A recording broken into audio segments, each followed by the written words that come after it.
Bonjour à tous et bienvenue sur cette deuxième vidéo concernant les combustions.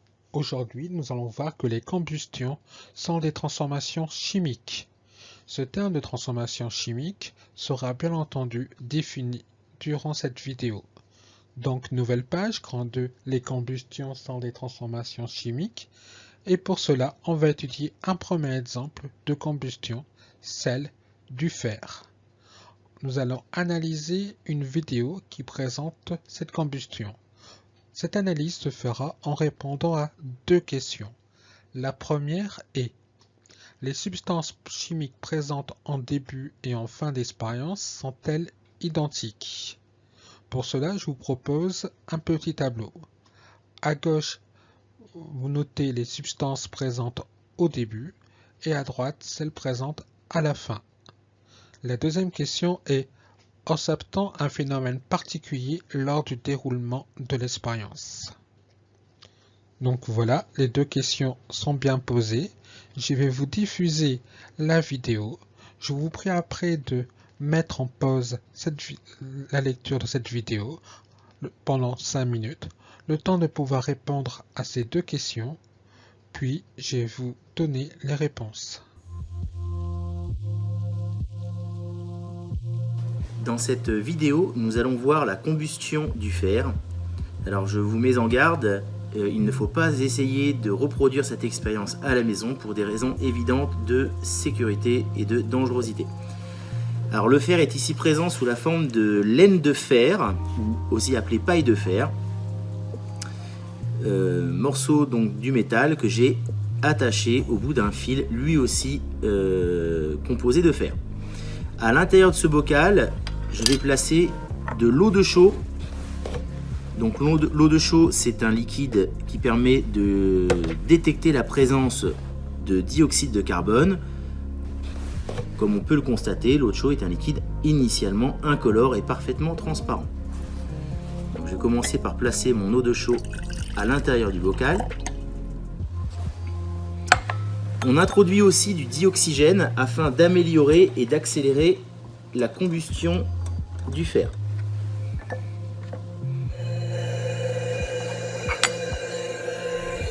Donc pendant un certain temps, je remplis le bocal avec le gaz dioxygène et quand j'estime qu'il y a suffisamment de dioxygène, je retire mon tuyau. Pour lancer la combustion, il faut apporter une énergie initiale, l'énergie d'activation. Ici, c'est très simple, il suffit de mettre en court-circuit cette pile, ce qui va permettre à la paille de fer de brûler. Une fois que celle-ci sera rentrée en combustion, je l'introduirai à l'intérieur du bocal contenant le dioxygène.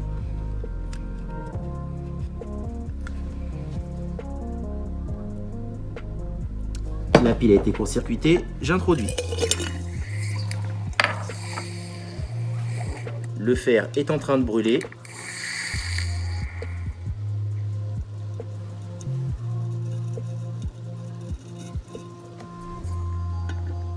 La combustion est terminée. J'agite le récipient afin de savoir si la combustion du fer a dégagé ou non du dioxyde de carbone. On peut constater que l'eau de chaux reste limpide, incolore et transparente donc. Ainsi, on peut en conclure que la combustion du fer ne dégage pas de dioxyde de carbone. Lors de cette combustion, il s'est formé des billes de couleur noire. Il s'agit de billes d'oxyde de fer. C'est le seul produit de la combustion du fer dans le dioxygène.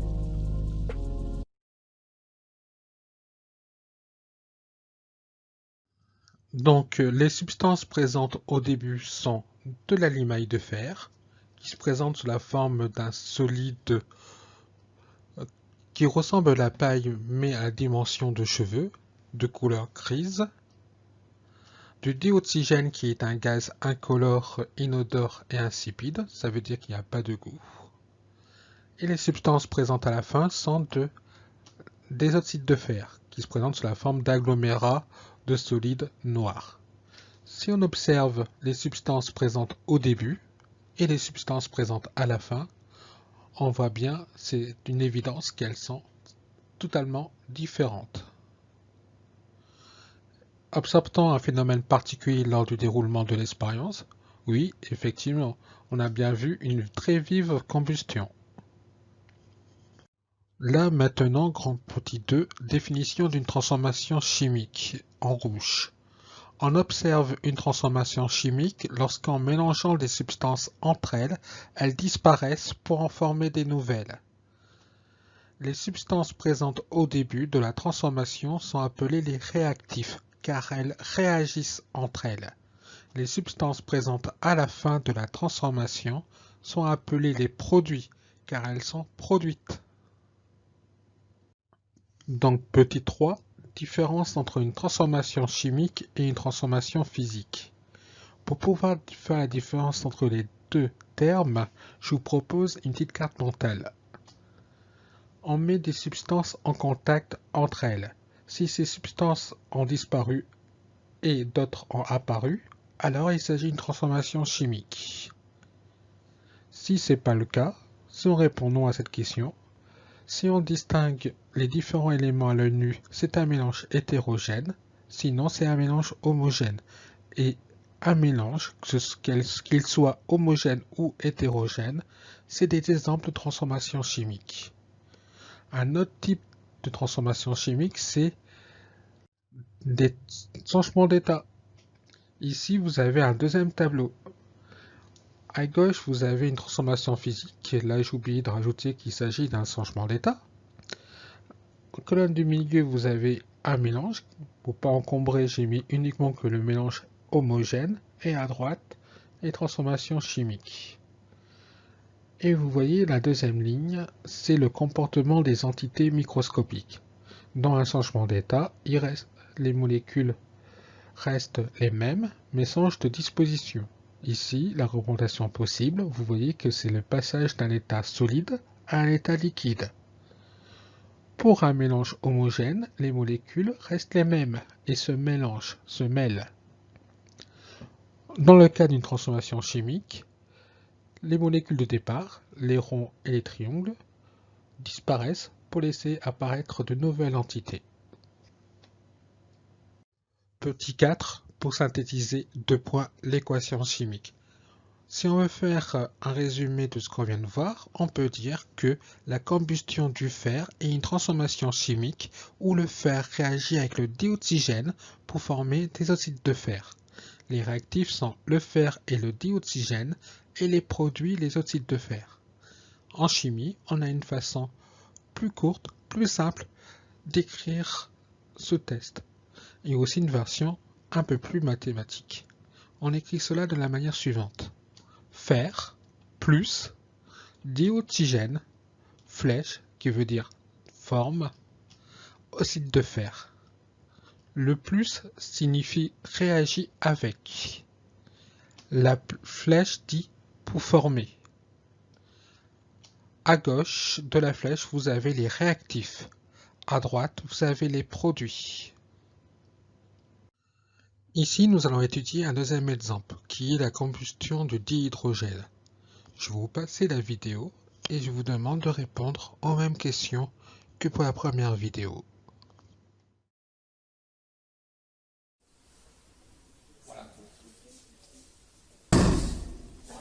J'ai flippé comme truc. Ah ouais.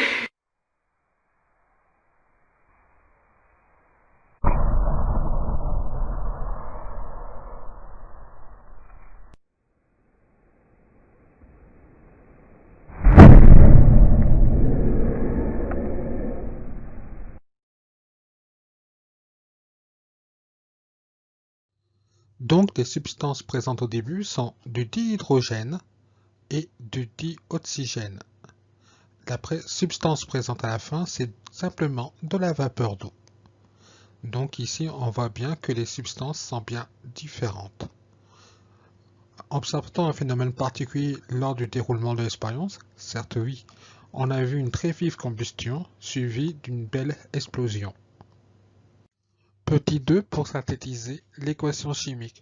Là, je vous prie de mettre en pause pendant 5 minutes pour pouvoir trouver par vous-même En premier lieu, le paragraphe similaire au premier exemple, celui de la combustion du fer, et en second lieu, l'équation de la transformation que nous venons de voir.